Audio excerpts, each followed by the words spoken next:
বন্ধুরা, আপনারা জানেন যে গত 12ই ফেব্রুয়ারি বাংলাদেশে অনুষ্ঠিত হয়েছে ত্রয়োদশ জাতীয় সংসদ নির্বাচন। এই নির্বাচনে বাগেরহাট 1 আসন অর্থাৎ মোল্লারহাট, ফকিরহাট এবং চিতলমারী এই 3টি উপজেলার সমন্বয়ে গঠিত বাগেরহাট 1 আসনে নির্বাচিত হয়েছেন জনাব অধ্যক্ষ মশিউর রহমান খান। তিনি ইতোমধ্যেই সংসদ সদস্য হিসাবে শপথ গ্রহণ করেছেন।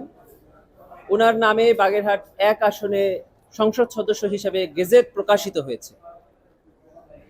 এর পরবর্তীতে আমরা বিভিন্ন গণমাধ্যমের সূত্রে জানতে পেরেছি যে এই আসনে পুনর্গণনার অর্থাৎ ভোটের পুনর্গণনার একটি আদেশ মহামান্য হাইকোর্ট দিয়েছে।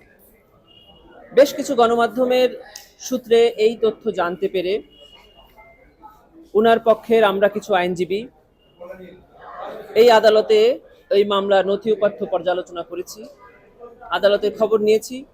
আমরা জানতে পেরেছি যে গণমাধ্যমে প্রচারিত এই তথ্যটি সঠিক নয়। বাগেরহাট 1 আসনে পুনর্গণনার কোনো আদেশ মহামান্য হাইকোর্টের নির্বাচনী যে বেঞ্চ সেখান থেকে দেওয়া হয়নি। আমরা জানতে পেরেছি যে হ্যাঁ, পুনর্গণনার একটি আবেদন ওই আসনের একজন পরাজিত প্রার্থী আবেদন করেছিলেন।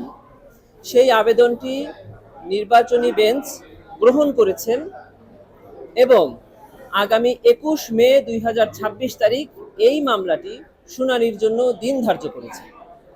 এবং আপনারা জানেন যে ইতোমধ্যে এই নির্বাচনী বেঞ্চে যতগুলো আদেশ হয়েছে এই ধরনের আবেদনের প্রত্যেকটি সিমিলার অর্ডারই হয়েছে, অর্থাৎ প্রত্যেকটি আদেশেই বলা হয়েছে যে আবেদনটি গ্রহণ করা হলো এবং একটি তারিখ নির্ধারণ করা হয় যেখানে উভয় পক্ষকে শুনানি করা হবে এবং যিনি জয়লাভ করেছেন তার উপরে একটা নোটিশ জারি হয়েছে, যে নোটিশ তার কাছে পৌঁছবে এবং তিনি এসে এই শুনানিতে অংশগ্রহণ করতে পারবেন। ইন দি মিন টাইম যে ব্যালট ওখানে হয়েছে সেই ব্যালটগুলো প্রিজার্ভ থাকবে। গভর্নমেন্টকে এই ধরনের একটা ইনস্ট্রাকশন দিয়েছে। এই ধরনের আদেশ বেশিরভাগ মামলাতে বা সবগুলোতেই হয়েছে, যতগুলো উনি অ্যাডমিট করেছেন। এই বাগেরহাট 1 আসনের পুনর্গণনার আবেদনেরও একই আদেশ হয়েছে, অর্থাৎ আবেদনটি নির্বাচনী ট্রাইব্যুনাল গ্রহণ করেছেন এবং এই আবেদনের উপরে উভয় পক্ষকে নোটিশ জারি হয়ে ফিরে এসে শুনানির দিন ধার্য করেছেন 21 মে 2026। এর মধ্যবর্তী সময়ে এই আসনের ব্যালটগুলো প্রিজার্ভ থাকবে, অর্থাৎ পুনর্গণনার সরাসরি কোনো আদেশ হয়নি। প্রিয় সাংবাদিক বন্ধুরা, আপনারা জানেন যে এই ত্রয়োদশ জাতীয় সংসদ নির্বাচনে অলরেডি সংসদের অধিবেশনের সময় নির্ধারণ হয়েছে, তারিখ নির্ধারণ হয়েছে। এর মধ্যে যদি বারবার এই ধরনের খবর আসে তাহলে কি হয়, সেটি হলো এটি একটি জাতীয় ইস্যু। ধরেন সেখানে তিনটি থানা মিলিয়ে একটি কনস্টিটিউয়েন্সি, সেখানে এক পক্ষ জয়ী হয়েছে আর এক পক্ষ পরাজিত হয়েছে। পরবর্তীতে উভয় পক্ষ যারা পরাজিত হয়েছেন তারা মেনে নিয়েছেন, সেইভাবে চলছে।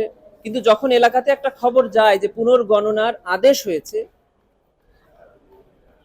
বিজয়ী পক্ষের মনে একটা সন্দেহের সৃষ্টি হয় যে আবার নতুন কোনো সিদ্ধান্ত আসবে কিনা, এবং পরাজিত পক্ষের মধ্যে এক ধরনের উদ্দীপনা বা সহিংস ভাব আমরা দেখতে পেয়েছি। এই ধরনের খবরে এলাকাতে কিছু সহিংস ঘটনারও ঘটতে পারে এবং ঘটছেও বলে আমরা জানতে পেরেছি। আমি বা আমাদের পক্ষ থেকে আপনাদের সকলের কাছে নিবেদন যে এই ধরনের সংবাদ সম্পূর্ণ নিশ্চিত হয়ে তারপরে আপনারা প্রচার করবেন, অথবা যে আইনজীবী এই মামলা শুনানি করেছেন অথবা যে আইনজীবীরা এই মামলার সাথে সম্পৃক্ত তারাও যখন গণমাধ্যমের কাছে এই ধরনের বক্তব্য পেশ করবেন, পরিষ্কার সঠিক তথ্য পেশ করবেন, যেন মানুষ বিভ্রান্ত না হয়। আপনাদের মাধ্যমেই তো এই জাতি সচেতন হয়, আপনাদের মাধ্যমেই তো এই জাতি সঠিক খবর পায়।